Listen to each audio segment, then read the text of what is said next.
welcome to Nightmare Stories of the Other Side. Joining us today, we have Ashley Evans of Penn Paranormal and Jessica Bishop of Word of Night Paranormal. Ashley is the founder of Penn Paranormal, is an author and paranormal investigator with over 20 years' experience. Today, Ashley is writing a work of historical fiction based on the spirits of the McIntyre Villa. Jessica is a paranormal investigator out of Kansas with 4 years' experience in the field. She loves telling the stories of the occupant entities at even the most notorious haunted locations, with a special focus on the historical and cultural context there. And they are joining us tonight on investigation at the Garnet House. Welcome in, Ashley and Jess. Tell us a little more about yourselves, where you're at, and what you're up to. Well, thanks for having us, first of all. Mm-hmm. Yeah, you're welcome. Yeah. Happy to be here. We are at the Garnet House in Garnet, Kansas. And did we meet here Um, at this house? no, we met through Facebook because I Okay. was going to the Whiteface house a lot. That's right. And That's the right. Whiteface house is owned by the same person as this house. And so we started talking a lot about the locations, and that's how we started meeting. So Yeah, that's right. We talked for a long time, and we both, had these locations that we loved. And when we started investigating here together, our friendship just bloomed from there. And I think, well, it's my favorite location. I have a Mine lot of too. locations I love dearly, but I'm very drawn to this one, and it just never disappoints. Mm-mm. Now the Garnett House, that's the one that's connected to a church, right? Yes, through a tunnel system. Yeah, yeah. Yeah. Interesting. Yep. It was the Underground Railroad, and the man that built this home, when this was the first wooden structure, I think the church was the second, wasn't it? He built it Uh, pretty immediately after he built this home. the house I grew up in here in Minnesota, we think that was part of the Underground Mhm. Railroad too. Nice. Did you have activity there? Yes. Probably. There's a reason we become investigators, right? Oh, Yeah, yeah. We grew up in haunted houses. yeah. So it has a lot of poltergeist activity. It does. That's this house has honestly spoiled us for investigation. Because a lot of locations you'll go to, and it's very normal to either get nothing in a night or to get little sounds, maybe a little, REM pod activity. Yeah. But this house on regular will have books coming off the shelves, or you'll have dolls coming down, or balls shooting across the room, or stuff getting thrown at you, and there's a lot of voices and whispers and footsteps and smells. It is hands down the most active place I've ever been. Uh, no Sometimes the wonder I want activity to is go to very like the childlike. Sometimes yeah. it feels a lot darker. Like there's something here that if you catch it in the right mood, it doesn't feel nice. Uh, But of course, that's what we want to explore and see what's causing this. It Interesting. has a very rich history. Mm-hmm. Yeah. No wonder I want to go there so bad. It's not for the faint of heart. Oh, that's fine. I'm not. Oh, I can tell. I can tell you would love it. But yeah, it is. I mean, you figure 1858 in Kansas. I mean, it was right before the Civil War. Yeah.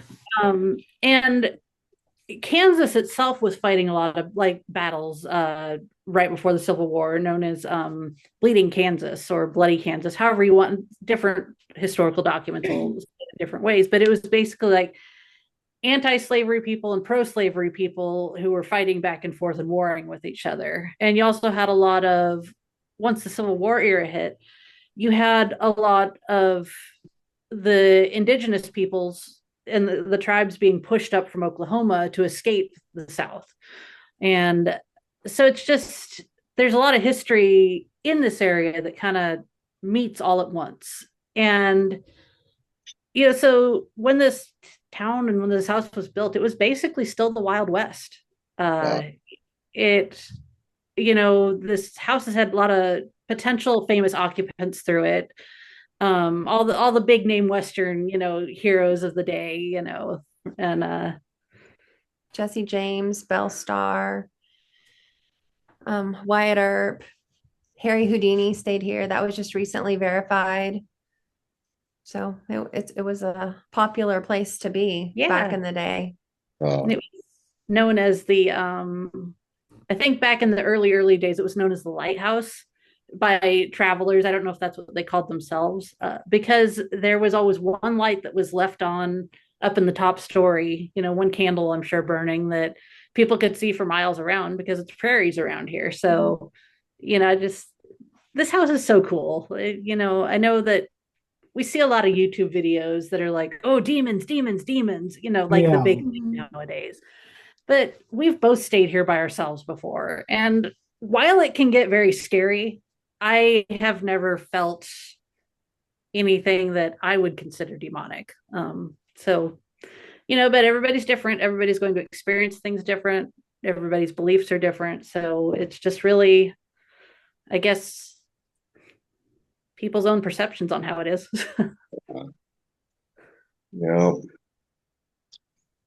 I believe there's a lot of negative entities.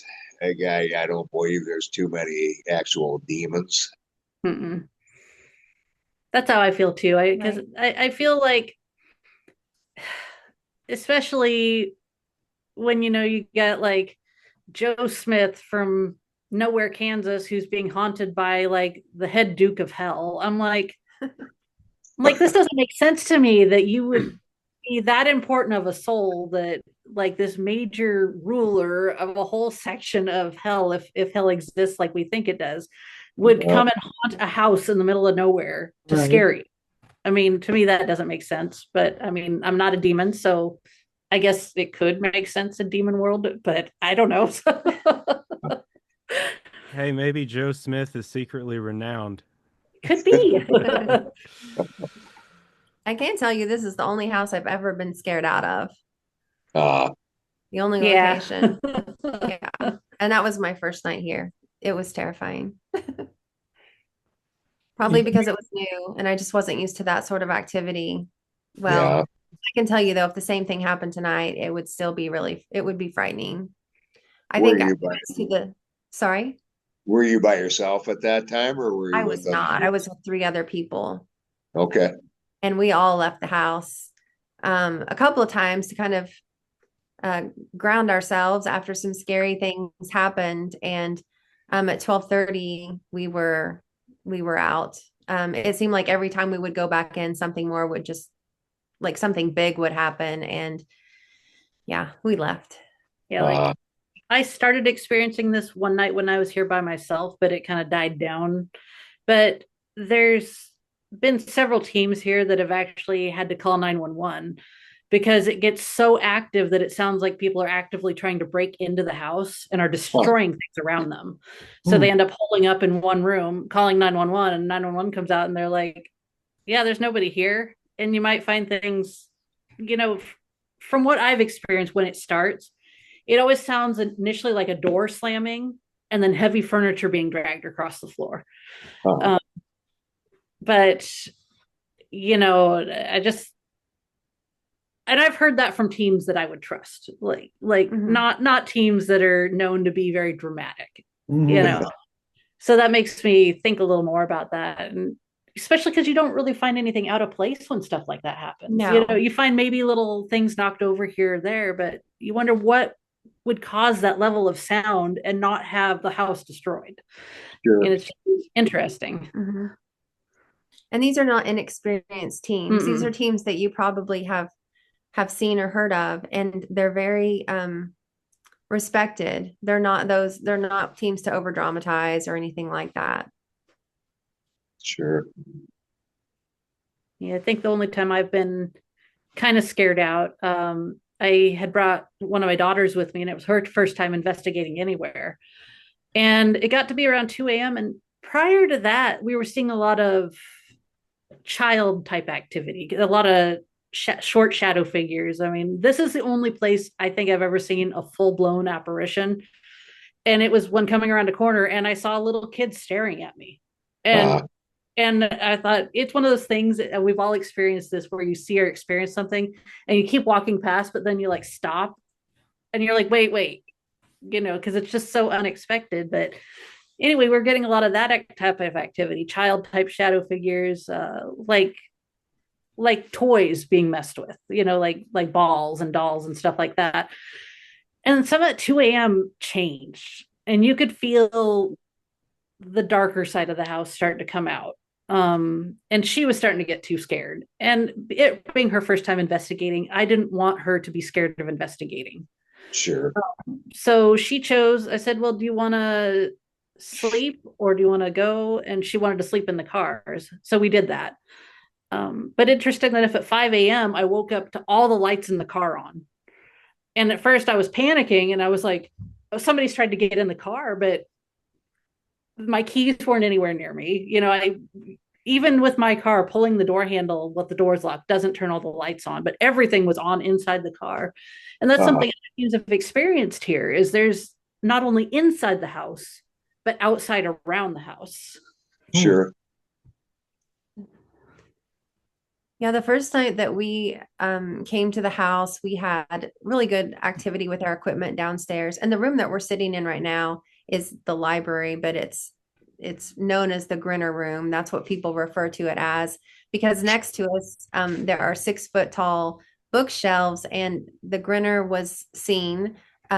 He's kind of the resident. Yeah. I'll go grab a picture of it. Okay. Kind of the resident who people believe could be a demon. But he was leaned against that bookshelf and had his elbow propped on it. So that would tell you his height. He would have been about 8 feet tall, and almost to the ceiling. I don't see it very well. This is kind of the image that somebody painted this after they had seen him. Yeah. That's kind of a figure that a lot of people do see here when the house gets that darker feel to it.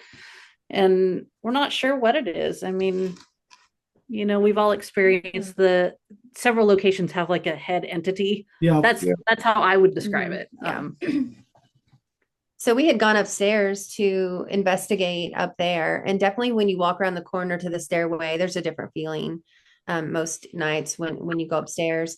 And there's a room called the attic room. It's because there's a square hole in the ceiling that leads to the attic. There's a ladder that comes down from it. And you can't go into the attic typically on an investigation because it's just not safe. But we had gone up there to investigate, and we're in that room, and I was under the ladder, and I kept getting that cobwebby feeling on my face. And I'd asked my husband to trade me places to see if he felt the same thing. And about a minute later, he said, I do feel that. And as soon as he said it, it sounded like a bowling ball dropped above his head on the attic floor. And he crouched down, fully believing that the house was coming in, like the ceiling was falling in on him. So he leans down, and then at the same time, a rubber like kickball comes forcefully flying out of the attic. Like it didn't roll out of the attic because I had cat balls all the way around that square. And it was just thrown right through the hole, never hit any side of it, just thrown and landed at my feet. And I was kind of to the side. And one of the girls investigating with us, she was like, that ball changed directions midair. Like it came out and then straight toward you. Well, we had never seen any type of poltergeist activity like that before in any place we had investigated. So it was shocking to say the least. And we went outside and kind of regathered ourselves and came back in and realized that all the lights were on upstairs and we were supposed to turn them out before we left. So just like the Scooby-Doo gang, we kind of, pranced upstairs and went to turn out the lights. I separated from the group, but in the room that they were in, there was a large bed warmer that fell over onto the floor. And they were walking by it. So we could say that it could be possible that the vibration of them walking might have knocked that over. But then across the room, a wind-up clown that plays music started playing music. And they weren't anywhere near it. It was literally on the other side of the room against the wall. And that happened. And I heard them kind of yell and start running down the stairs. And of course, I followed because I'm pretty smart sometimes. I followed them, but behind me, I could just hear these heavy boom, boom, boom boot prints or footsteps behind us. And at that moment, I knew that I was about to get pushed and I was just going to domino everybody down those stairs. I was just fully confident that was going to happen. That's how loud the steps were. And it didn't, thankfully. It stopped right at the top of the stairs. We made it all the way down. And again, went outside, gathered ourselves, and said, we're packing up and going. So we came back in, and we were in the room next to this one. And on the bookshelves, there was up on the top sat this little doll. She had sat there all night. And I went over and I kind of leaned where the grinner was in the painting, just to kind of, I don't know, test the waters. And the doll fell on top of me. Again, I can explain that because I leaned back against the bookcase, and we tried to recreate it. We couldn't get her to fall a second time. But again, I could explain it. I couldn't say that that was paranormal. So we set her back up there, of course, and we packed up our stuff. Well, one of the girls that we were with said, look, that bookcase is moving. And the bookcase was slowly tilting back against the wall. Like it was starting to lean back against the wall. It's just a couple of inches from the wall, but you could see it leaning. And just then the doll flew backwards and just slammed against the wall, like someone had reached through the wall and just yanked her back. And yeah, that was it. We were out the door. 12:30. The owner called. He said, I just came by the house and your car's gone. Did you get something to eat? And we're like, no, we're out of here. You know, I was telling him everything that happened, and he got out of the vehicle and said, yeah, it feels pretty gross. I just got out and it feels gross. I don't think we're going to go in. But then, later, actually just a few weeks ago, his son, we were having a conversation about that first night and all the activity that had happened. And he said, oh yeah, that's the night we were at the cemetery. So while we were here investigating, they went out to the cemetery and were, talking to the same spirits out there. And I think it just created a big tornado, a Kansas tornado. By the way, Garnett, Kansas, first ever photographed tornado. Little bit of history. I think it was right down the street from the house where they took that photo. We'll have to try to find that because it's pretty cool. Interesting. Yeah, it's just, I mean, not only from an activity perspective, this house just has such a long history, and Kansas itself in this area has a lot of history. So when you come here, there's a lot of different things you can experiment with and try questioning, you can try different trigger objects from different eras of time. I don't know if Ashley told you this before I got on here, but from the 40s through early 2000s was a doctor's office. So sometimes medical questions, medical equipment, that kind of stuff will set off activity. It's just, and it's just interesting. Yeah. It's been a doctor's office, a home, a hotel, a school, a jail. Before the jail was built here in town, they used it to house a prisoner. Just a lot of different things. It's grown and shrunk and is what it is today.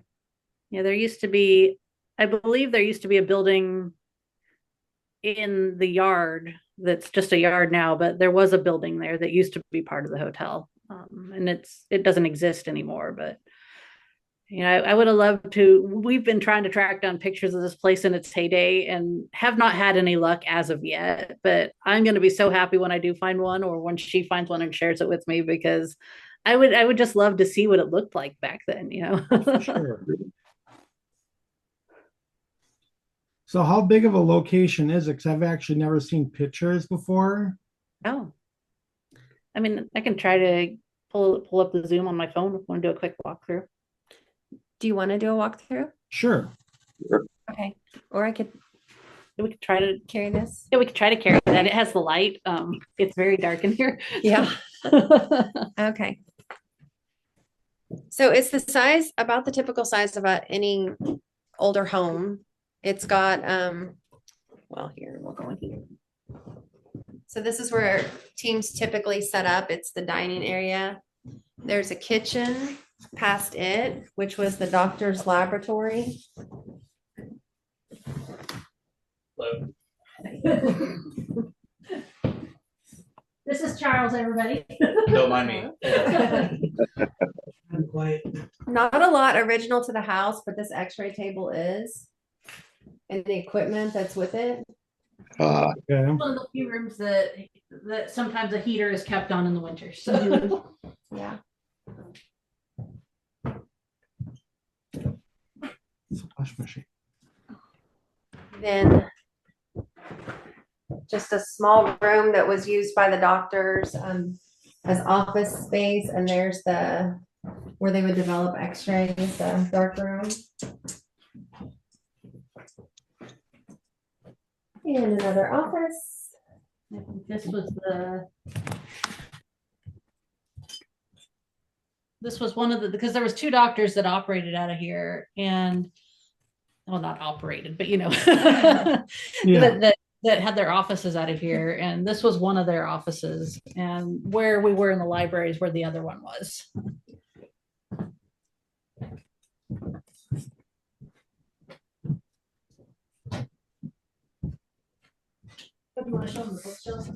Oh, sure. Will make you guys dizzy. So there's the bookshelves. Okay. But that's where those are. And then in this room, there is Christine, and Christine is an Oddfellows skeleton. So there's her casket. I hope I'm giving you a view there. I can't see exactly. Do you guys see a skeleton? Yep. Mm-hmm. Okay. So she was located in a home owned by the Oddfellows here locally, and they donated it to the Garnett House.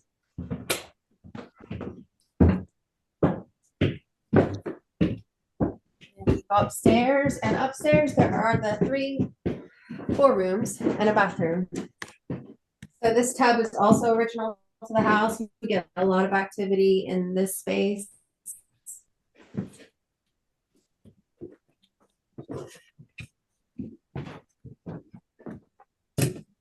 The cowboy room, this is a really active space as well. This is a favorite room for investigators because it has Sarah, and she is a haunted doll who will rock that chair and rock herself right out of it sometimes. And then kind of a middle room here with flying dolls. These chicks like to fly. And then here is the attic room. And we don't have good light in here, but there's the ladder. And there's the hole that it's covered right now because of winter. But that's where the doll came out of. This closet over here, a lot of people will do like Estes sessions in here. It tends to be pretty active. I personally, I get a lot of activity in this room.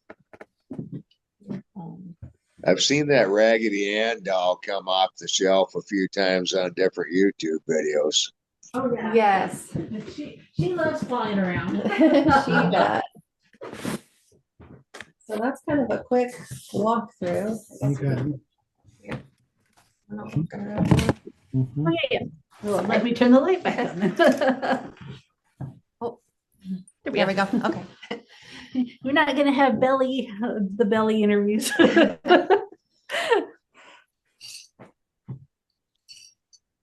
So that's a little about Garnett House. Quick walkthrough. All right. Looks That's like a really cool. great location. Oh, it's fantastic. It is hands down my favorite. It's just always something new happening here. We're really fortunate in Kansas to have great locations here. Like the McIntyre Villa right up the road in Atchison. And that's, of course, Sally House is in Atchison. Yeah.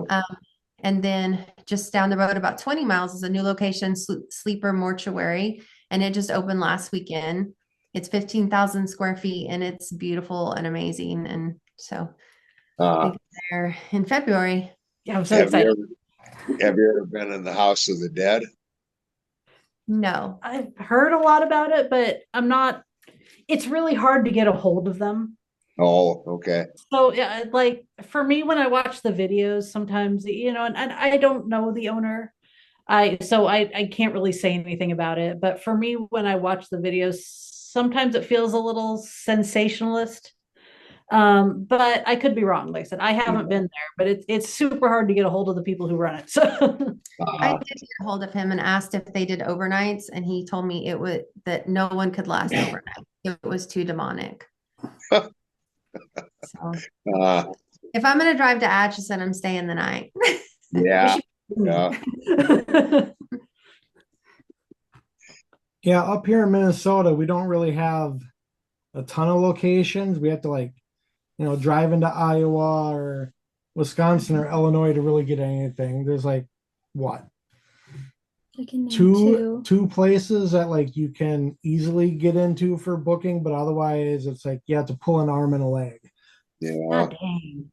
That must be frustrating. It is. I know it's hard. Like, when I first started doing all this, I'd gotten off social media before all, because people were just being mean. So I was just tired of the negativity. So I'd been off social media for a while. Well, Facebook anyway. And so I'd gotten invited to go to the Missouri State Penitentiary with some friends. And after that, that's what clicked for me. I was like, I want to do this now. I'd wanted to do it as a kid, but then you're kind of, you get told by so many people, oh, you can't do that. You can't do that. You can't do that.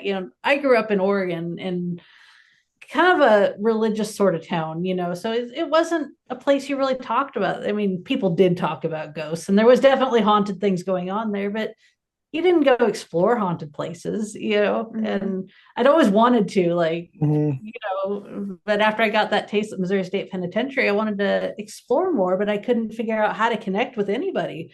Like, how do you find locations to go to? I did not know until I got on Facebook, and then I started meeting other people. It's like, okay, Facebook's how you connect with people at haunted locations, But one thing I was frustrated with, especially because I tend to investigate by myself or go to events by myself a lot, because my family's just not into it.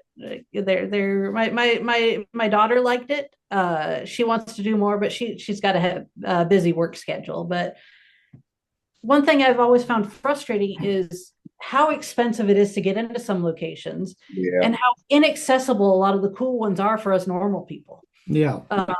We don't have the TV creds behind our names. We don't have the giant budgets to be able to rent out these giant locations, and so it's nice when you find places like Garnett and the Sleeper Mortuary and McIntyre Villa. You get a small group together and split the cost, and it's easily accessible. And Malvern Manor, and the owners are all very personable. They love the field, they love meeting people, and they love making it accessible for people. And so it'd be nice if more places like Minnesota, for example, if you could find more people willing to open up small locations there. I mean, that would be great. Right. You guys ever run into an issue? I've never been to Minnesota. I mean, one challenge we have found with trying to research locations in Kansas is part of the Bible Belt. So a lot of the smaller towns, you can't get them to open up to you about a haunted location or potential haunted locations, or they get kind of upset that you're trying to find out the history of a haunted location. And they just want to protect their towns. I mean, from their point of view, when you have a bunch of famous YouTubers go to a house and scream about demons, most people don't want demons in their towns. Yeah. Most people are like, I don't want my town to be demonic. So they're going to be wary of anybody who's coming in to investigate, unfortunately. And there are people who do ruin locations for other people by destroying them, or and it makes it hard. We were some months back, I was supposed to go with a group to the Arkansas tuberculosis sanatorium, but the weekend before that, there was a group who had gone through, and because it's still, the lower floors are still operated like as a government building, they had gone through the upper floor. They had left alcohol bottles everywhere, stolen stuff, destroyed stuff. So that location is now permanently closed off to all investigators. Wow. And so it's frustrating, so I can see things from a town's point of view. Yeah.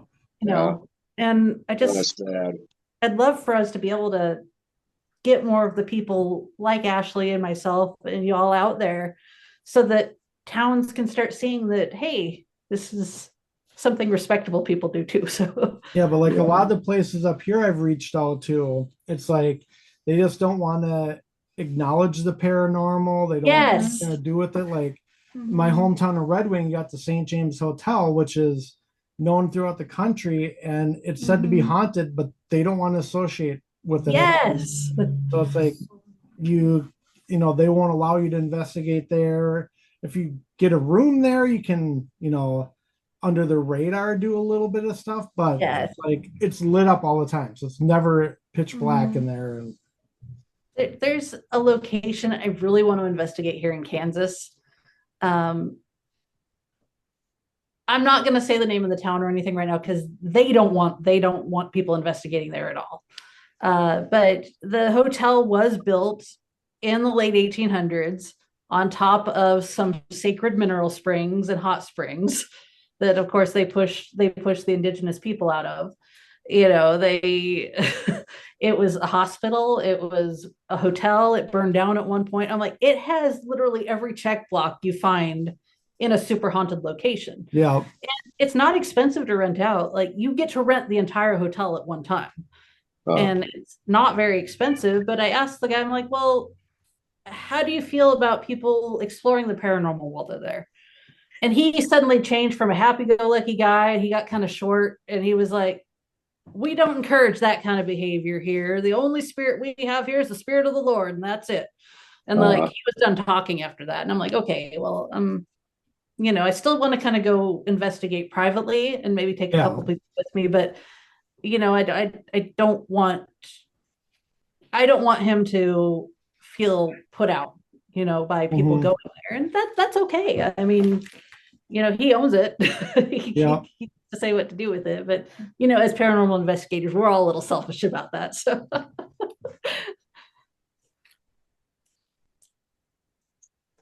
Yeah, with there being a hotel there, I wonder, did they run like a medical game spa type deal there?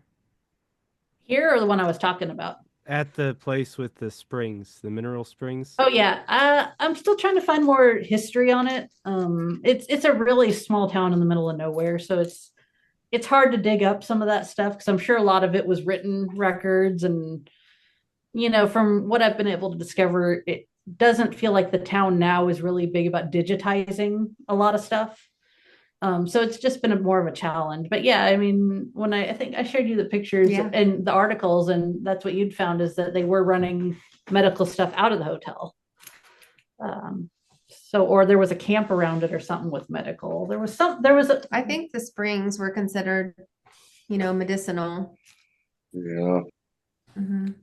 Yeah, I've seen YouTube videos on it, and it was a big thing back then with basically the fountain of youth, you know. Oh yeah, Right. Which makes sense. I mean, you know. Yeah.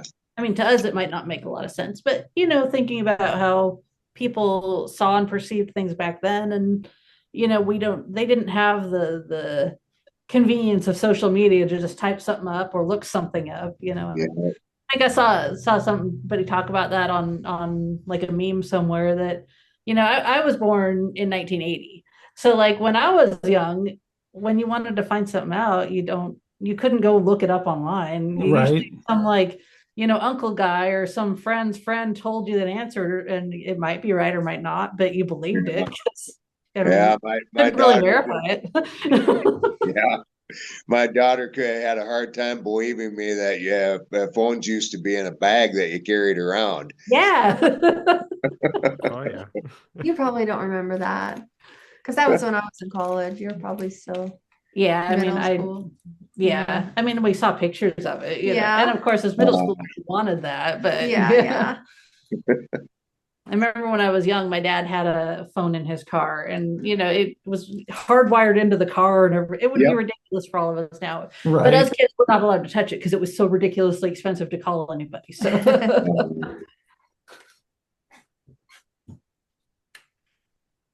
Yeah, wonders of technology nowadays. Yeah. I personally like it. Again, it's cool to see, you know, the outreach people can have, and you know, with the paranormal, I think it's really cool because we can all compare notes now. Yep. And Yep. I don't know.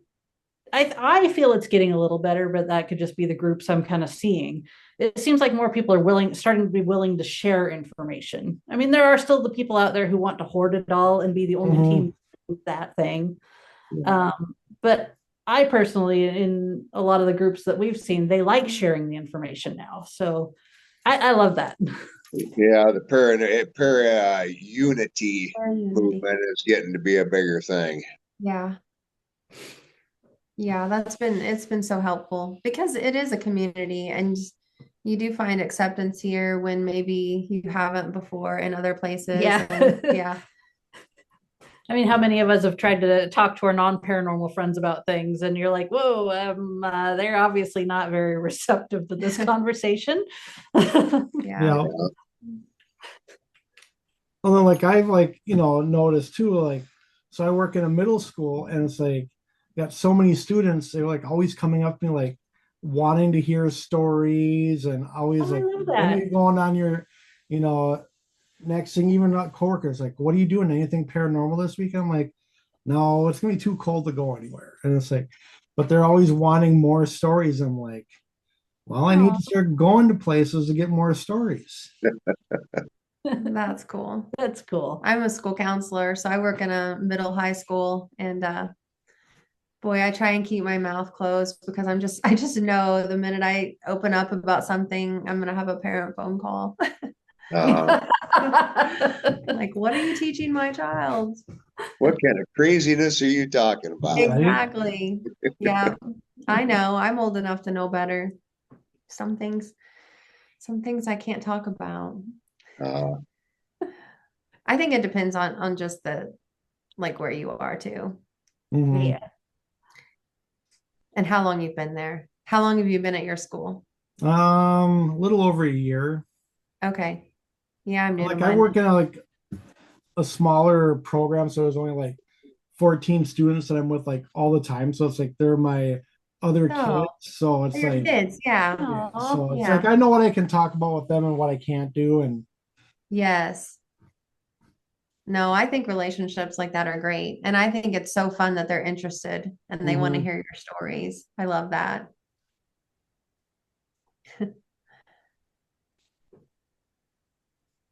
And your daughter, is her name Maddie? Natalie. Say it again. Natalie. Okay. And what's your favorite place to investigate?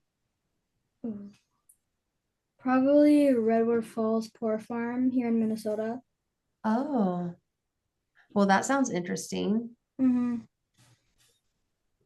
What do you like about it? Like, what's your favorite part about investigating there? They have a separate building and it's a school. And okay. like I had a lot of fun in there talking to the spirits in there. Oh, nice. I bet they're really connected to you. Yeah. Oh yeah. Again. You have the kid advantage. Yes. Like we have the boring adult advantage where,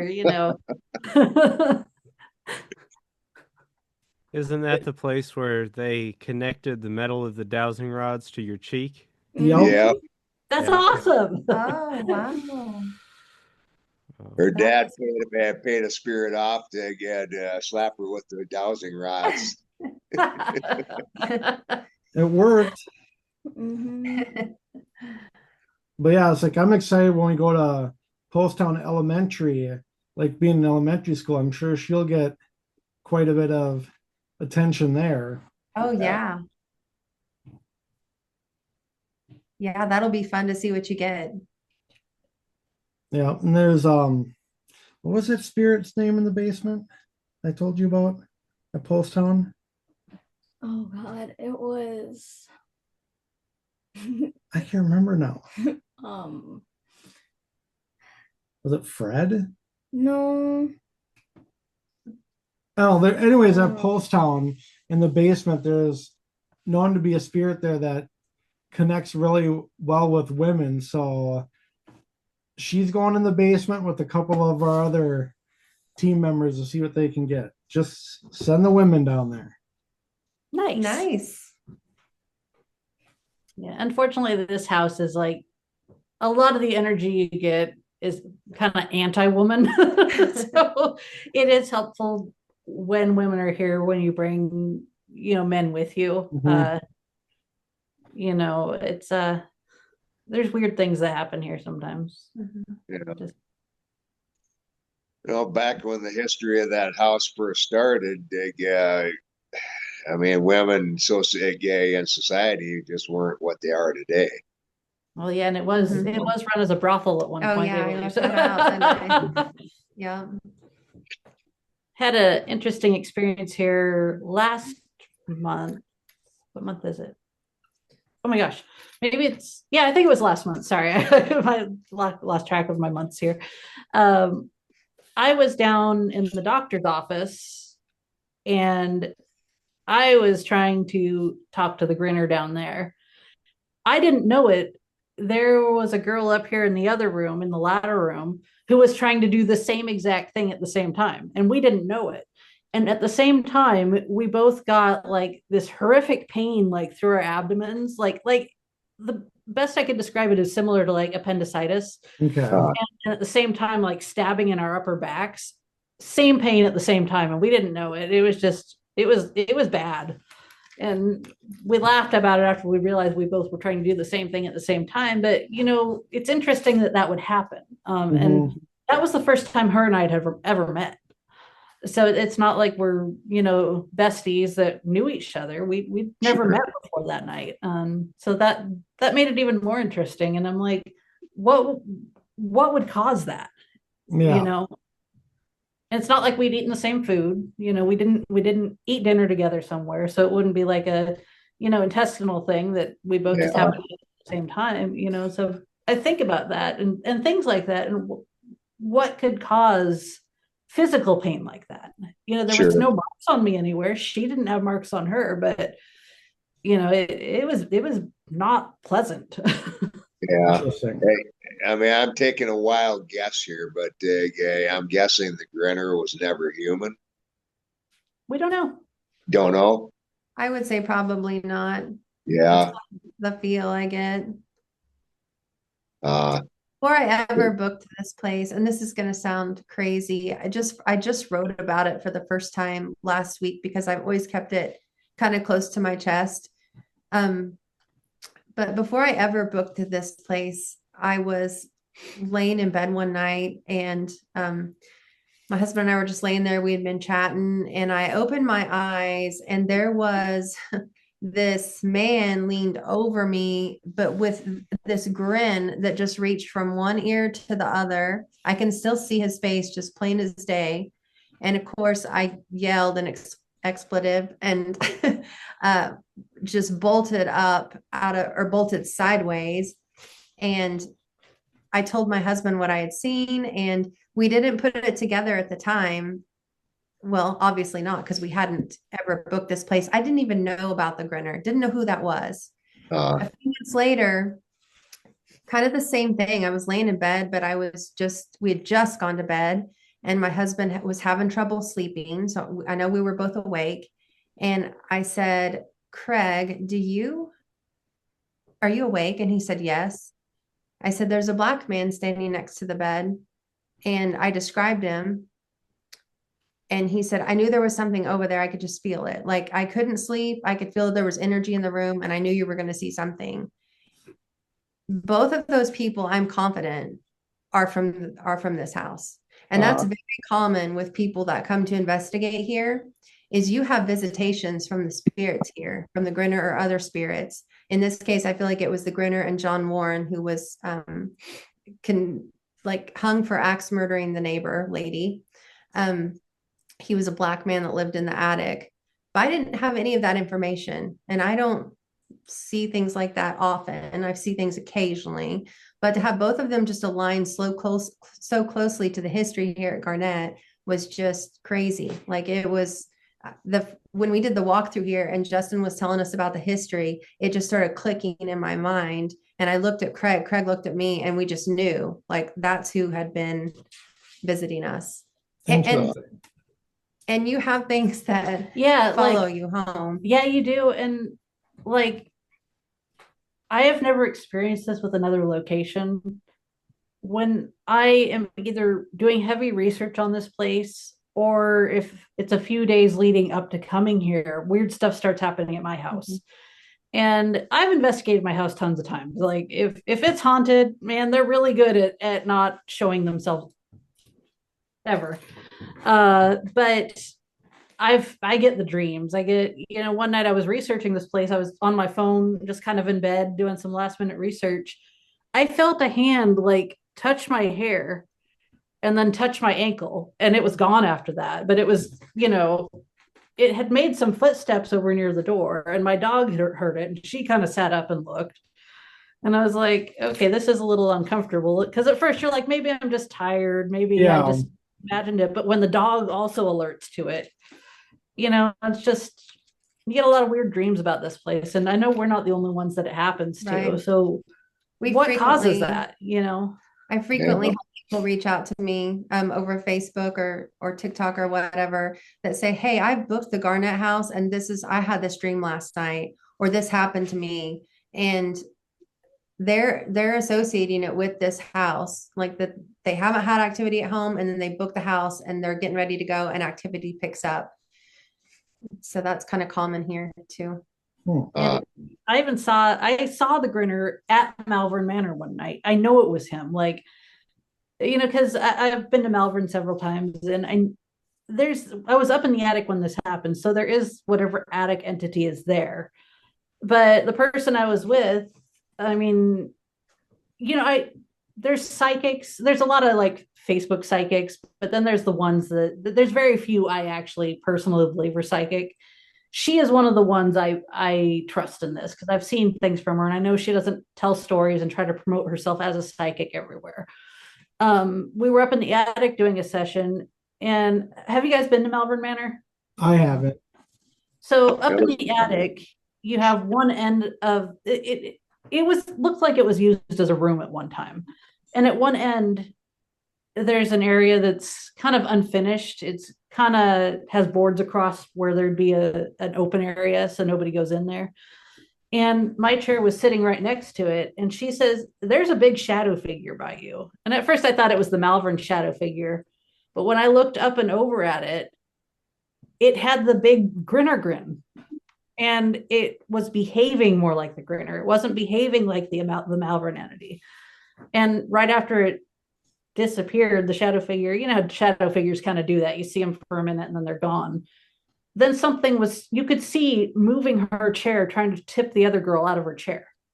And it was just, it had that feeling. I'm like, why would I be seeing the grinner at Malvern Manor? I mean, is it something Malvern kind of picked up? But then I realized I'd been doing some experiments with the owner here, Justin Spurrier owns this place. I left 2 black mirrors here, and I took the third one with me to Malvern. And he said he was trying to like talk to the grinner at the same time I was seeing it, and we'd actually talk not long after. He's like, "Did you see the grinner?" I'm like, yeah, I sure did. So, but what causes stuff like that? It's fascinating. It is. Probably Well, we're all doing this stuff because things like that happen, and you're like, how is that even possible? Did I imagine that? Is that, we all search for reasons why it might happen, but why? Yeah. We all know mirrors act as portals. Mm-hmm. Yep. He's a traveler, I think. I think he is. Yeah. Lots of people experience him. Lots of people see him. It's an odd energy. I don't know what it is, but yeah, I mean, we keep coming back here. So I don't know if we're suckers for punishment. Maybe a little. Well, it's kind of like me with Edinburgh Manor in Iowa. It's like I've been there twice and going back in a couple months for the 3rd time and already planning a 4th trip there. And that's kind of like my go-to location where it's just like I'm hooked on that place. What kind of activity do you get there? The first time I went there, that was actually my first investigation ever. So it's like, I was totally new to everything. So it's like I didn't have any equipment, and I don't know if you're familiar with that location at all. I've watched some videos, but Okay. So like down in the basement, I don't know if you heard of the Joker. uh-huh. So I'm pretty sure I caught him on camera with just my regular Nikon cameras, like just taking pictures, walking around the pitch black, and in the hallway coming from the custodial closet, just off to would be my left of the doorway.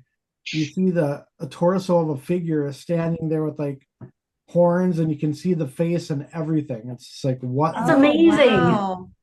And then so Let that me day just was see that there wasn't picture. really too much activity. Just like we were there and like first 5 minutes getting a walk through. We heard like kids laughing and running in the hallway, and this was like 5 o'clock in the afternoon, and Oh, wow. just the regular knocks and the voices and stuff. Uh-huh. And the second time I was there, it was really active. Like in the kids' room, we had a REM pod intent to get snapped clean off. That's But amazing. yeah, and so that REM pod is now just a paperweight on my desk because that thing doesn't work anymore.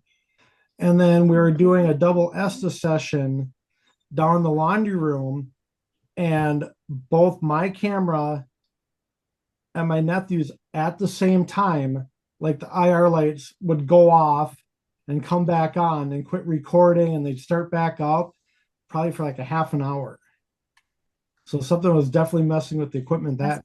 Yeah, sounds like it. So I'm definitely excited to get back there in April.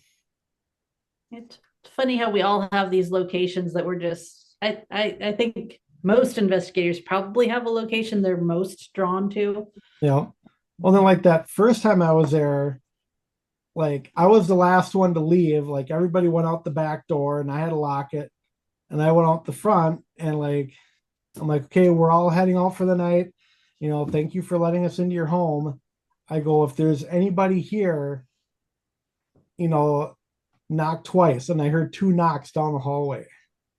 I'm like, okay. I go, thank you. I'll see you again soon.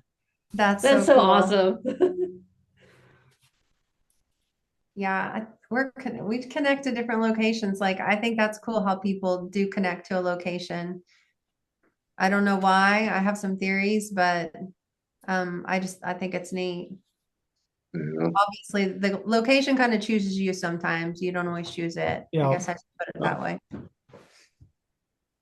The redwood poor farm that she was talking about earlier, the spirits in there are so used to me and my daughter, Meg, because I've been on the board, the historical board for the museum for years and years and years, and go out there all the time.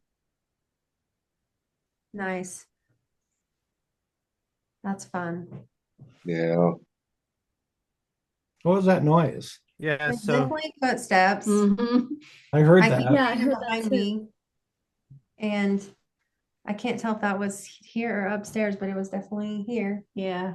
And then, yeah, there was something that passed in front of the light in the cowboy room because I saw it project a shadow on the floor like a couple of minutes ago. It's starting to pick up. It is. Yay. This place does some crazy, like if you all ever come out here, try to stay awake as long as possible. I mean, even if you have to, not sleep at all, because a lot of times this place is the most active between 4 and 6 a.m. It and the theory, that Justin has, and that totally makes sense, is that when it's operating as a hotel, people are going to get up early. They're going to start getting things ready. And so maybe that's part of that. I know that there's been some people who have been here and they've been woken up by what sounded like a shotgun blasting. Yeah. Obviously nobody's shooting a shotgun in the house, but they were sure looking to see if anybody was in the house shooting. So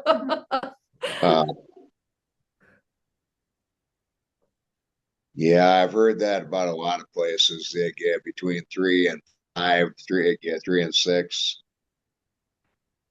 most active times. spirits are probably like, man, you guys kept us up all night walking around talking to us. We're going to wait till you're nice and sleepy, and now we're going to talk to you. Whisper in your ear. That's the only downside to investigating in the winters, wearing stuff over your ears to keep warm. But Yeah, I can concur with that. 'Cause like back when my first trip to Edinburgh, it was middle of March, and we left at like 2:33 in the morning. It was so cold. It's like it was bone chilling cold. It does get so cold here. There is not a heater except for in the kitchen. And Uh, yeah, I think it's supposed to be like, what is the low tonight? the wiring's so old that you can't use like a space heater or even an electric blanket. So once you're here, you just bundle up and go for it. Yeah. But also, truthfully, I rarely notice the cold here, because my adrenaline is always pumping. So that's a good thing, I guess. Let's see. Yeah. So the weather's supposed to be here. I think it's supposed to get down in the 20s tonight. Yeah, it is. 21, something like that. So it's probably a heat wave for y'all. Yeah, for Yeah, sure. it's probably warmer than here. Yeah. Everything in this house feels like 15 degrees cooler when it gets that temperature. cold spot. Oh, another cold spot. Yeah, Right. like the cold spots turn into warm spots because you're Yeah. like, oh, that was a warm spot because it was slightly warmer than the cold. It's a slightly warmer cold spot than the cold spot.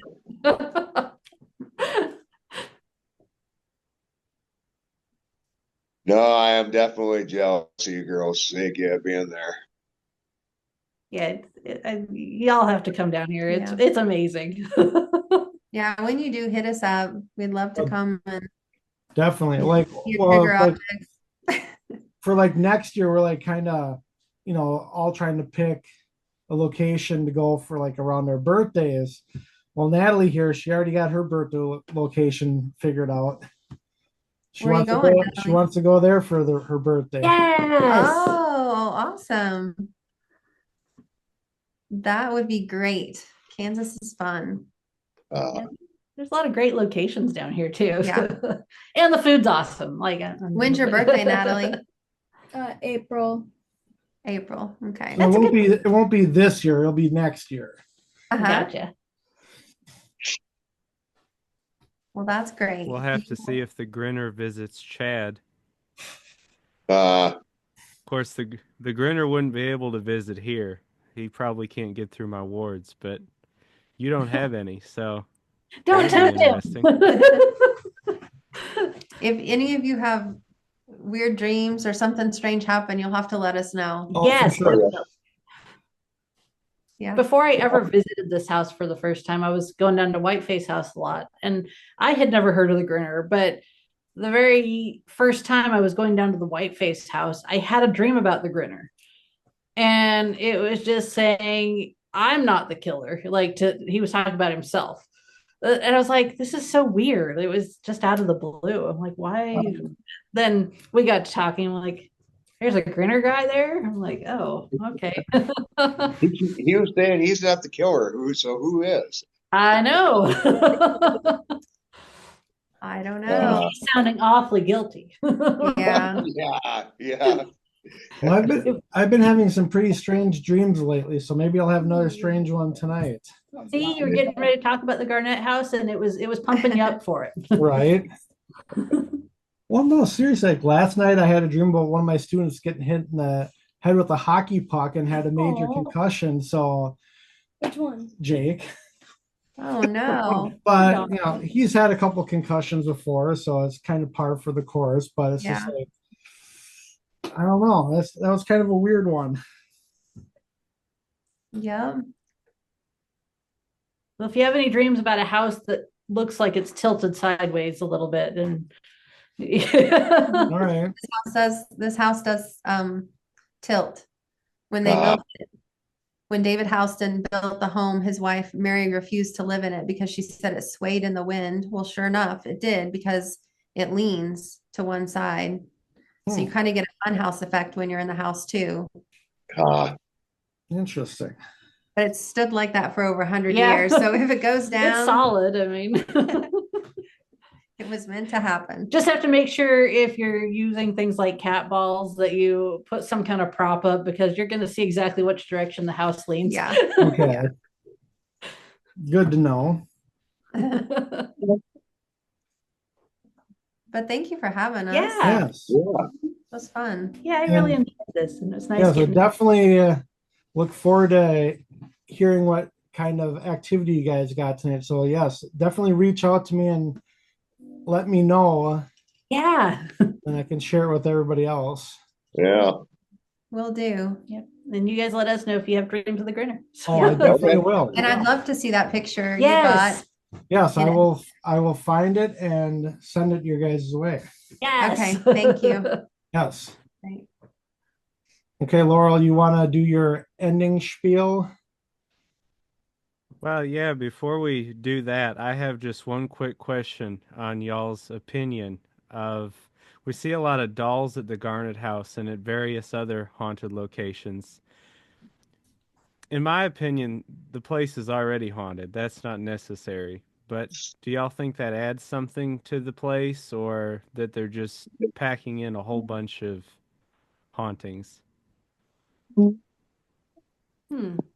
It makes it exciting. It adds to the excitement factor and the fear factor. So when a doll falls and you have that, fear that comes from that or that reaction, spirits feed off that. And so sometimes it increases other activity. Maybe that wasn't the main attraction, but that was just what they needed to get to energize themselves to interact with us. So I think there's a purpose there. Do I think every doll's haunted? No. I think there's some tulpas probably happening where we've interacted with them so much, or people have, that they kind of develop these personalities. Other dolls like Sarah in the other room, she came in haunted. Do I believe she's haunted? Absolutely, I do.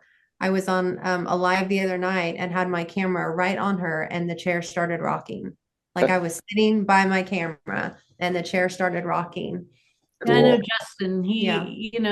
he's explored a lot of the paranormal places, and he likes to bring in, items from other haunted locations to here. For that reason. I mean, because if you have a haunted location, I know if I owned a haunted location, I'd be doing all sorts of experiments, try stuff like that. But yeah, some of these dolls, I believe it, like she said with Sarah, I've seen it. We were one night here, and I'll try to find the video. Somebody recorded the video of this, but I was sitting on the couch by her and talking to her in the rocking chair, and I was saying, I don't think we should summon the grinner, And the owner of the house, he was here. He's like, "We're gonna summon the grinner, Sarah," and she like whomp, like right out of the chair. That like right when he said that, it was a very clear, like it wasn't just like a doll kind of falling over, because somebody moved around it. It was whomp out of the chair. Yeah. Like, oh, That's Erica awesome. Burton, that's who has that video. yeah. Erica Burton has that video on her pages. Yeah. Her social She's media. probably like, no. Yeah, she's like, not that Right? guy again. And there's a haunted doll on the mantle downstairs. He's fairly new to the place too, but came in, and you're not supposed to touch him. And the night I did my solo here, I put a REM pod next to him and I had a whole conversation. It's posted on my social media too, but I've never had an experience like that where a spirit has used a REM pod just to have a whole conversation. I've seen it on video, but I had never experienced that. So that was really fun. Oh. Does that answer your question, Laurel? Well, oh yeah. And that's a perfect segue. So if y'all could tell us where our viewers can find you on the internet. Go ahead. Okay. You can either find me, usually I just use my regular Facebook, Jess Bishop or Jessica Bishop. It's one of those. Or Word of Night Paranormal. I have a Word of Night Paranormal Facebook, YouTube, Instagram. I technically have a TikTok, but I've heard they're upholding the ban, so I haven't been posting much on there. But yeah. So Word of Night Paranormal or Jessica Bishop, and you can usually find me through both. So Yeah, and I have Pin Paranormal on Facebook and TikTok. I'm in denial that TikTok's going away. No, I'm sad. I have confidence that it's going to stick around. So somehow, one way or another. Right. Mhm. Be nice. Yeah. It's so easy. It is. I have ADHD, so sometimes it's hard for me to sit down and do longer videos. I have intentions of doing them, but it's so hard to do sometimes. So TikTok's easy because I can use like a short editing program and pull something together fast. Uh, I need to get better about going through because I've got some great evidence. I just, Yep. All right. Well, thanks for joining us. Yes, thank you. Yeah, thank you Thanks for so having much. us. It was fun. Yes, you have guys an have amazing night. have a great investigation and look forward to hearing about it. Thank you. Yeah, thank you so much.